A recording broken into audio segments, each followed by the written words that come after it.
everyone, welcome back. If you're new here, I'm Katie, and today I'm going to be customizing my Bible cover. For those of you who gave me ideas, apparently you think I'm very, very good at what I do. Because all your suggestions were kind of hard, honestly. Honestly, I probably can do them. It's just gonna take me a little longer to do. Um, so yeah, with God's help, all things are possible, right? Right, absolutely. I'm actually gonna film this video in like separate clips because I need to let this part dry in the beginning. So in this first part, I'm going to be using some gesso. I only have clear, so that's what we're going with because that's all that I have, unfortunately. So I'm going to just cover my case with clear gesso. Yes, it is already plain, but I want to make sure my paint sticks to it when I am ready to go ahead because I'm not sure if I'm going to be using acrylic paint or if I'm going to try watercolors on this. So I'm trying to decide which one that I want to do, but the comment that I chose was to create a beach theme. A lot of you wanted like specific seasons. Like I know there was fall and there was winter, but I mean, to me, honestly, I really like to use the Bible like all year long. I don't know. I'm like a season person. Like I want fall and winter and winter. That's just me. That's okay. I did have a couple other ideas to go along with the other comments, but I think I am going to go with the beach theme. So today's clip is going to be me gessoing this page, and then, you'll see the entire video in its entirety. But for now, we're just going to go ahead and slather some clear gesso on this thing.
So my new painted Bible is complete. I really love how it turned out. Thank you to Melinda for suggesting a beach scene. I really love it. She did also suggest I think a winter scene as well, but I really wanted to do the beach scene, and I absolutely am in love with it. So I'm going to cover this with Mod Podge, but I do need a new Mod Podge because I think mine is really old and there's not much left in it. So I will have to buy some more before I seal this up, but I'm gonna let you know that I'm gonna coat this with probably two layers, if not three, of Mod Podge, just so it's completely coated. I might use like a clear spray instead because I do like the way it looks and I don't want to like have it like a smeared look to it, but I love it. I love the way it looks. I love the way it looks like open, and I also love the way it looks closed too. I think it looks really cool.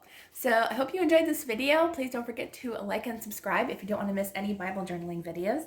I hope you all have a wonderful day. And yeah, so I also forgot to say I did put "The joy of the Lord is my strength" on the front cover because I thought that would be perfect because God's word is our joy and our constant joy. So I hope you all have a wonderful day, and I will see you all in the next video.